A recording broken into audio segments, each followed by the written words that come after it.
A pergunta que eu tenho pra você é: você gosta mesmo de harmonia? Ou você só tá fugindo do conflito? A pedidos, hoje nós vamos falar sobre o perfil do mediador. Eu gosto de trazer aqui a sombra do perfil e a luz, são termos que eu utilizo para ficar mais lúdico, para conseguir localizar o desequilíbrio desse perfil. Mas se esse nome for muito estranho para você, eu sugiro você trocar por outro.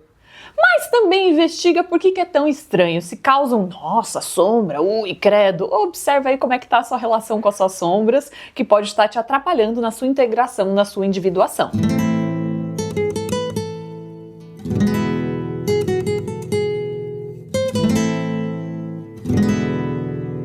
Antes de tudo, vamos imaginar. Se tem algo que a gente vai fazer muito juntos, é imaginar. A imaginação é a porta para muitas coisas que eu quero propor aqui para você. Então nós vamos começar com essa imaginação. Imagina que você topou, escolheu um certo experimento. Você escolheu um certo programa, um certo experimento, um certo jogo de videogame. Então imagina que você quer saber como é construir casinha, construir familhinha. Aí você fala, vou jogar The Sims. Vamos dizer que você fala, eu quero saber como é que é, sei lá, atirar em todo mundo. Aí você escolhe o 007. Olha, eu não tenho muitas referências dos jogos atuais. Eu jogava Nintendo 64, eu jogava 007, Mario Kart, um negocinho lá de jet ski, um outro que era tipo um Star Wars, assim, de uma nave espacial, que era legalzinho também. Imagina que você escolheu um programa para você ter uma experiência.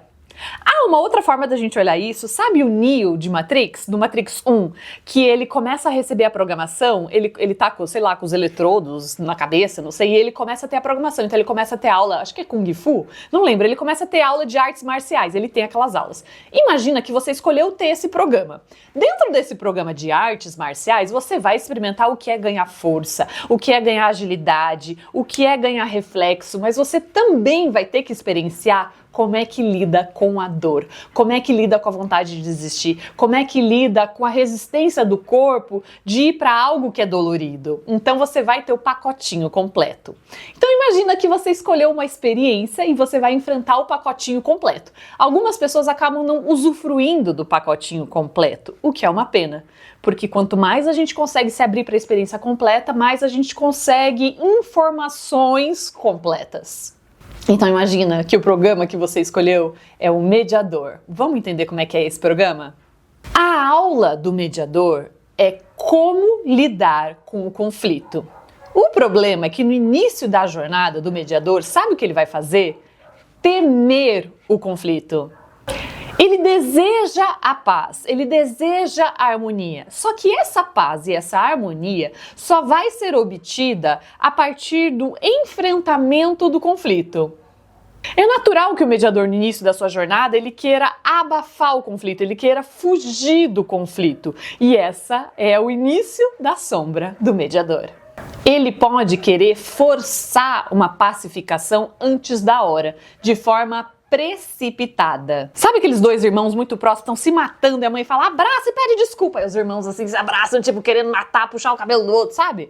É uma precipitação de pacificação, é uma ilusão de pacificação, é uma ilusão de que tá tudo bem, porque não tá tudo bem ainda. E uma outra característica é que muitas vezes o mediador ele vai se anular para tirar o conflito, ou ele vai absorver algo de outra pessoa daqui. Tipo, não é problema, não tem problema, né? Tá tudo certo, tá tudo resolvido, não tem problema, né? Ele vai querer ter esse alívio imediato de tá tudo em paz. Mas, se ele não encarar o conflito, como é que vai chegar na paz? Não tem paz verdadeira sem enfrentar cara a cara o conflito e passar por todas as etapas dele. Então a gente pode abrir aqui uma aba de, mas o que é o conflito? Muitas pessoas veem o conflito como uma divergência de ideias e essa definição não faz sentido para mim. Porque imagina que duas pessoas interagem, aí uma começa a compartilhar seus gostos e suas opiniões. Ela fala, nossa, eu detesto amarelo, odeio vestir amarelo, eu me sinto um ovo frito. A outra pessoa olha e fala, nossa, mas eu amo ovo frito, eu adoro amarelo, eu tenho a sensação que eu sou o sol, que eu sou a alegria, que eu sou o entusiasmo, que eu sou o brilho quando eu estou de amarelo, eu amo amarelo. Se não houver conflito entre essas duas pessoas, Elas podem ter opiniões diferentes, visões diferentes e uma não se ferir com a outra. A outra pessoa pode falar, nossa, eu não gosto não, eu gosto de preto, adoro preto, acho elegante, acho que combina com tudo, eu me sinto assim, ó, no meu poder quando eu visto preto. Se essas duas pessoas estiverem muito tranquilas, com a cabeça muito aberta e não entenderem que é uma ameaça cada uma gostar de uma cor diferente, se essas pessoas entenderem que elas não precisam pertencer por semelhança, observa aí dentro de você se existe essa memória, essa busca de querer ser igual para poder pertencer. Elas conseguem lidar de forma muito tranquila. Inclusive, elas podem falar, massa! Agora eu sei que você gosta de amarelo, vou guardar essa informação pra mim. O dia que eu for te dar um presente, eu compro amarelo. Você gosta de preto? Então tá. Quando eu for escolher alguma coisa pra você, eu escolho preto. Eu costumo dizer, quando alguém compartilha uma informação de personalidade, de gosto, de identidade que eu não sabia sobre a pessoa, eu costumo agradecer e falar, muito obrigada, atualizei o meu algoritmo de você. Porque é como se tivesse um algoritmo. Do que essa pessoa gosta? Tá aqui as informações sobre essa pessoa. Você não gosta de preto, você gosta de amarelo? Atualizei o meu banco de dados sobre você. Não existe ameaça, não existe conflito. Então, o conflito, ele não nasce de opiniões diferentes, de divergência. O conflito nasce quando há uma sensação de ameaça, ou seja, uma reação emocional dolorida a partir dessa interação humana. Uma reação emocional a partir de uma relação. Essa relação pode ser tanto individual, quanto intrapessoal, você com você mesmo, quanto interpessoal. Na relação intrapessoal, são os seus diversos fragmentos. Então imagina que cada parte sua pede para ir para um lugar. Uma parte fala para você ir para a esquerda, outra fala para a direita, outra fala para você parar, outra fala para você acelerar. E aí com essa tanto de informação fragmentada, você fica na dúvida. É como se você estivesse ouvindo um conselho de 5 pessoas e cada pessoa fala uma informação diferente. Como é que você vai criar um consenso a partir dessas informações, sabe? Não tem ali um consenso, não tem uma democracia se cada um fala uma coisa diferente. Quem é que ganha nesse eu fragmentado, com essas informações fragmentadas? Com menor nível de autoconsciência, quem ganha é quem grita mais. Então, quem é que grita mais? A paz, o alívio, a serenidade ou o desespero? O desespero, ele é muito mais escandaloso, muito mais gritante, muito mais dominante. Então, normalmente, quem vai falar mais alto é o medo, o desespero. Agora, com maior grau de autoconsciência, autoobservação, a gente começa a conseguir tomar escolhas, mediar o nosso conflito interno, observando qual é a voz da sabedoria, qual que é a voz da intuição, qual é a voz do meu eu autêntico. Eu reconheço o medo, mas eu observo que o medo não vai me levar para onde eu quero ir. E existe uma vozinha intuitiva da sabedoria que me mostra qual seria o caminho mais alinhado com o meu eu interior. A intuição vai levar a gente para o caminho de evolução. Não necessariamente é o caminho mais fácil, mas é o caminho que com certeza vai te estimular a gerar crescimento interno, a se desenvolver. Então esse é o conflito interno, quando você tem várias partes, cada um fala uma coisa, você está em conflito interno quando você não consegue ter alinhamento de é isso que eu acredito, é isso que eu sou. Tem vários pensamentos, várias crenças diferentes, essa confusão.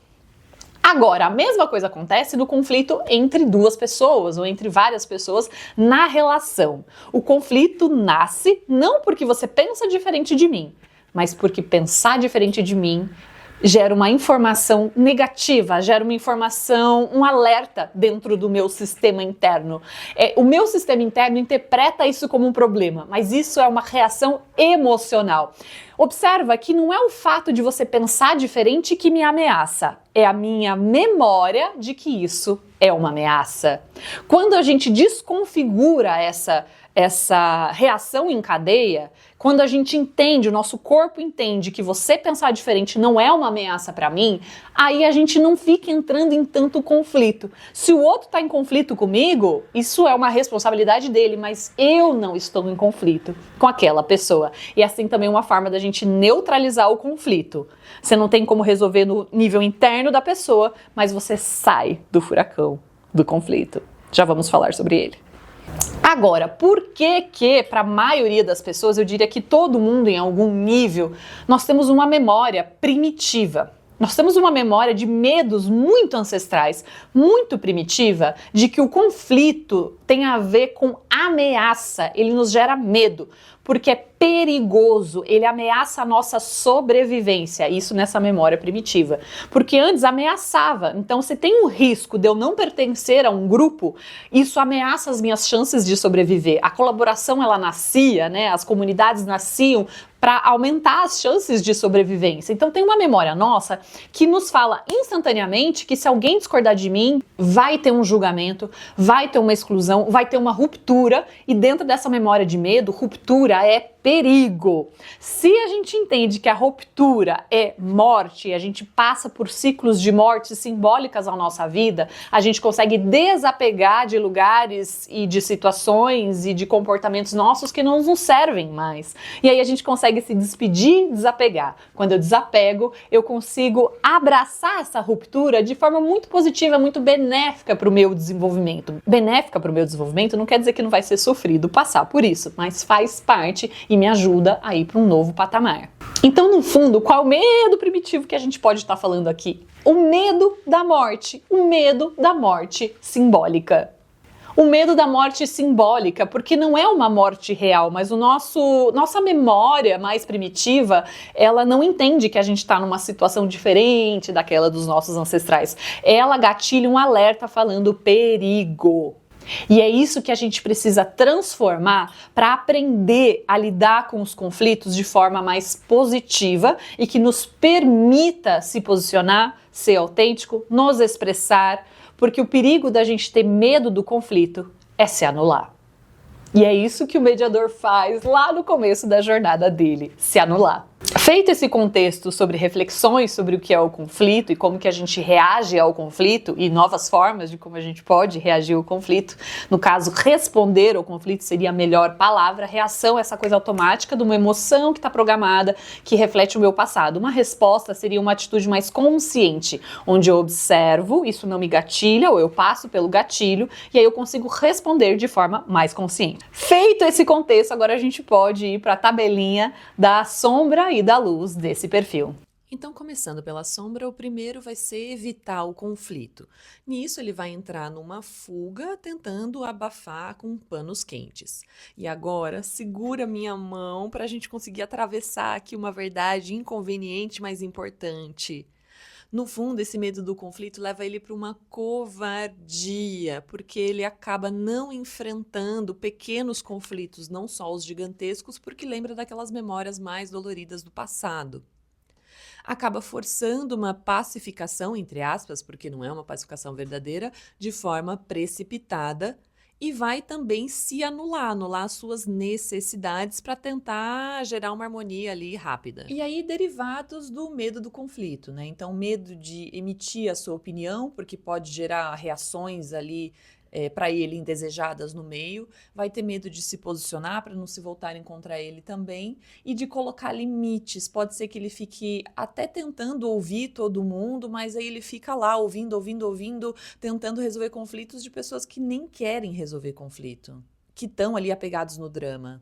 Eles podem preferir a superficialidade, aquela conversinha rasa, e ficar incomodado a qualquer momento que surge uma pessoa que traz um assunto que ela fala: não acredito que você vai destruir toda a paz que eu estava criando aqui. Mas na verdade essa paz era só a fuga de assuntos que realmente precisam ser tratados. E assim como ele vai se anular, ele vai também tender a anular a necessidade emocional de pessoas menos barraqueiras, que são as pessoas que ele vai se projetar. Ele vai falar: essa pessoa também é meio pacífica que nem eu, então a gente dá conta, a gente absorve, entendeu? A gente se anula porque os outros que não dão conta de lidar com isso. Então ele vai tender a gastar mais energia com as pessoas mais barulhentas, mais barraqueiras, e anular as necessidades emocionais das outras mais calmas, vamos dizer assim.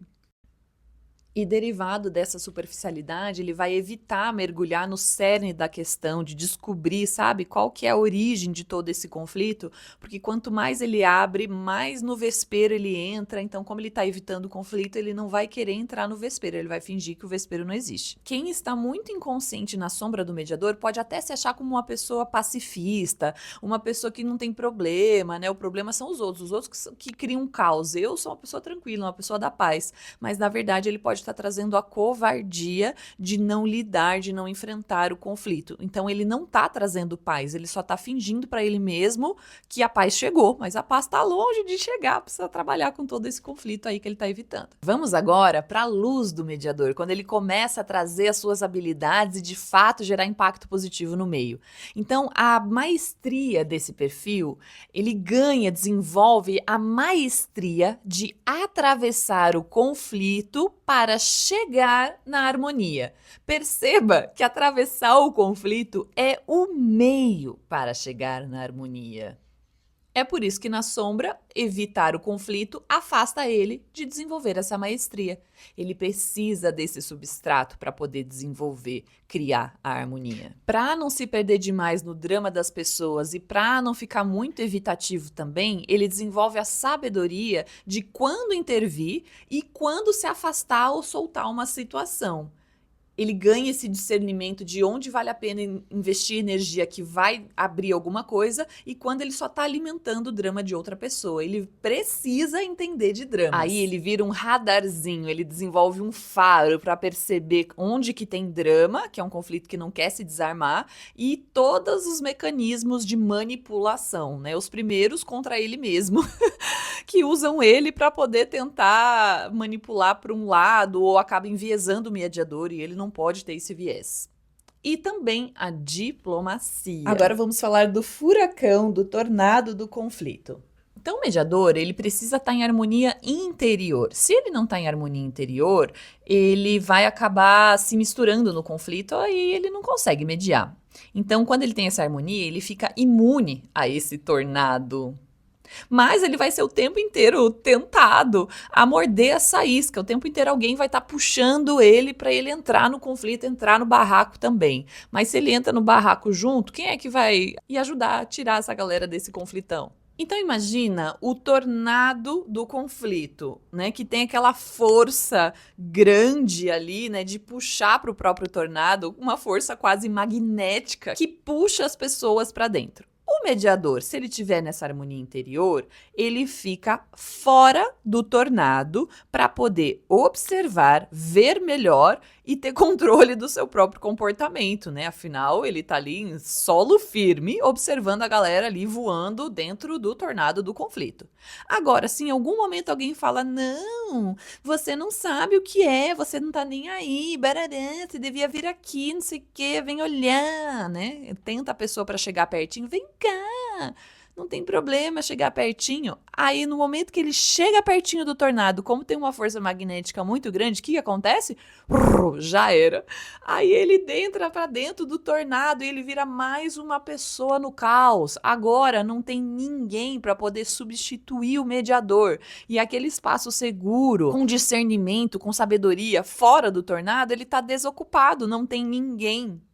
Porque ele entrou completamente dentro do conflito e ele é mais um participante ali da egrégora do conflito. Tá dando para visualizar dessa forma várias cenas assim do seu dia a dia, na sua história de vida, onde isso aconteceu?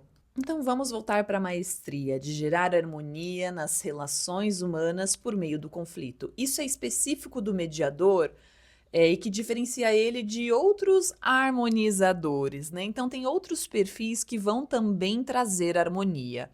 Exemplos disso. Tem pessoas que trazem harmonia por meio da beleza, como arquitetura, estética, fotografia e artes plásticas, só para citar algumas. Há quem traga através do meio ambiente, fauna e flora, por exemplo, ecossistemas, equilíbrio, regeneração. E há também quem traga harmonia sonora, como os músicos, por exemplo, ou sound healers, e também a própria cura. É uma forma de trazer harmonia para o nosso corpo, para a nossa mente, para o nosso espírito, para as nossas emoções, né? Cura que traz essa harmonia interior, que no fundo é a relação da gente com a gente mesmo. Uma pergunta de investigação para os mediadores é observar as relações, primeiro as que ele se relaciona diretamente. Essa relação está equilibrada? Tem algo que está gerando assimetria nessa relação? É uma forma de hierarquia desproporcional ou que não está fazendo sentido ou que foi imposta e não atribuída ou conquistada? Enfim, há uma relação de dominância onde há uma pessoa mais dominadora e uma pessoa submissa que está infringindo a liberdade dessas pessoas? Todas as dinâmicas de manipulação e também esse equilíbrio entre dar e receber. Relações equilibradas. Para o mediador completar, rechear o seu currículo, ele não pode fugir do conflito. Eu gosto de trazer humor para o nosso autodesenvolvimento. Então eu costumo chamar que aquilo que a gente precisa trabalhar nos assombra. A gente tenta fugir, mas aquilo puxa o nosso pé embaixo da cama, aquilo dá um jeito de nos assombrar até a gente falar, chega, como é que eu faço para você sumir da minha vida e me deixar em paz? Me enfrenta, fala o conflito. Mas isso serve para qualquer outra coisa que você precisa experienciar na sua vida e que você tá dando uma fugida. Uma outra analogia aqui que eu gosto muito de trazer e serve para qualquer perfil. Então, se você não se vê como mediador na maior parte do tempo, se você não acha que a principal característica, uma característica muito importante na sua identidade e por algum motivo você ficou nesse vídeo por curiosidade, essa é uma reflexão também para o seu perfil. Então, aquilo que a gente vem trazer, que faz parte desse nosso programa, nós temos que ser exposto ao vírus. Então, a analogia aqui é do antídoto. Para eu conseguir produzir um antídoto, eu preciso estar exposto ao vírus. O que quer dizer isso na experiência do mediador? O mediador só consegue se desenvolver se ele estiver exposto a conflito. Então é aquilo que ele mais teme, é o que ele mais vai encontrar. Mas ele só vai conseguir se libertar quando ele conseguir compreender com as células do corpo dele que conflito não é um grande problema, que é só mais uma coisa pra gente lidar. Imagina, por exemplo, uma pessoa assim, meu Deus, chegando num dentista falando, meu Deus, você não vai acreditar o que me aconteceu, eu não tenho nem coragem de te contar, eu não sei nem se você dá conta de lidar com essa informação, algo muito horrível, algo muito, meu Deus, algo muito horrível. O dentista, o que foi? Fala, o que aconteceu? Eu estou com uma cárie! E o dentista vai olhar pra pessoa e falar, tá, ok, senta lá, vamos tirar essa cárie aqui. Porque pro dentista, o que é mais uma cárie? Você acha que o dentista vai se apavorar de ver uma cárie? Talvez o paciente morrendo de medo, que foge de dentista, que acha tudo terrível com relação a dente, morre de medo de uma anestesia, morre de medo de sentar na cadeira do dentista, tudo bem, pode ser um grande problema, um grande drama na vida dessa pessoa. Mas você imagina que imagina um dentista que dramatiza o problema dos seus pacientes, ele ia sofrer muito, né? Ia ser bem complicado. Então imagina que você, mediador, se torna muito apto a lidar com o conflito. É como se fosse assim, vem cá, né? Tipo assim, vem cá que eu carimbo teu papel. Pronto, resolvi, entendeu? É uma coisa assim cotidiana, assim, mas um conflito, vem cá, vamos resolver. Mas um conflito, vem cá. Por quê? Porque ele não se envolve mais no conflito emocionalmente, ele não entra no drama, na trama da polaridade, na dualidade do conflito. Para ele é só uma coisa que ele tem que intervir, pronto, e foi. Essa é a leveza que o mediador consegue acessar quando ele começa a desenvolver a maestria de lidar com os conflitos. A maestria de trazer harmonia por meio dos conflitos. Então, se você está sofrendo muito com os conflitos à sua volta, comece a olhar para o conflito como substrato da sua criação. O mediador é criador de harmonia. Não é lindo? Além disso, eu senti de trazer para você o que a maravilhosa Lucilena Galvão compartilha sobre os princípios herméticos do Kybalion. Quando ela fala do princípio da lei da polaridade, ela fala do pêndulo, das polaridades que se compensam, que os extremos se compensam, mas também da neutralização. A neutralização é a capacidade de neutralizar esse conflito. O conflito é essa polarização. Para conseguir neutralizar essa polarização, a gente precisa estar acima desse conflito, acima dessa polaridade, num ponto neutro. Ela dá um exemplo de crianças brincando por um brinquedo. As duas estão apegadas àquele brinquedo. Se chega uma pessoa, vamos dizer que chega um pai, e esse pai não tem apego desse brinquedo, ou não tem apego a outro pai, ele consegue mediar. Mas se o pai chega ali e o pai da outra criança chega, eles começam a entrar num conflito entre eles já não conseguem mais mediar o conflito das crianças. Aí, de repente, vai precisar chegar um avô para conseguir falar, gente, não, pera, não é sobre isso aqui. Aí sim ele consegue mediar, porque esse avô não tinha apego nem ao objeto de conflito, objeto de desejo ali de conflito, nem outras coisas com relação à imagem, né? Se ele não tiver apego de como ele vai ser visto, porque nesse momento é quando alguém fala assim, nossa, ela dá uma cutucada, aí você fala, que? Se você sentiu culpa, por exemplo, pronto, o turbilhão do conflito te engoliu. Aí vai todo mundo ficar nesse turbilhão e precisa de uma outra pessoa para vir e mediar. Esse ponto é fundamental para a gente entender como que sai do conflito. Eu não posso ter apego ao objeto do conflito e eu não posso ter apego algum para conseguir neutralizar esse conflito. O que normalmente acontece é que o conflito ele começa com o objeto, mas esse objeto ele é simbólico. No fundo, a gente não está brincando pelo brinquedo, a gente está brigando por não ter direito, a gente está brigando por injustiça, a gente está brigando por outras demais coisas. Tem muita coisa em jogo num conflito e normalmente não é exatamente pelo objeto de desejo. Por último, eu te convido a olhar o seu histórico familiar. O que você teve que passar de conflito na sua infância, no seu lar, onde você cresceu, na sua família, com seus parentes, o que você viu de conflito? E o que foi um conflito mais agressivo, mais violento? Como que foi a natureza do conflito? Em algumas famílias, o conflito ele é escancarado, ele é briga, é discussão, é gritaria, é bateção de porta, é violência física, é violência verbal. Em algumas outras famílias, o conflito ele é velado, ele é uma coisa silenciosa, onde todo mundo fica em silêncio. Ninguém fala nada, mas todo mundo sente a tensão no ar. O que gera numa criança um conflito armado e o conflito discreto são coisas diferentes. E como cada criança vai reagir a esse contexto também vai ser diferente. É por isso que a forma como você lida com conflito é diferente do seu irmão e da sua irmã que vieram ali do mesmo lar, da mesma configuração ou configuração parecida, se for o caso.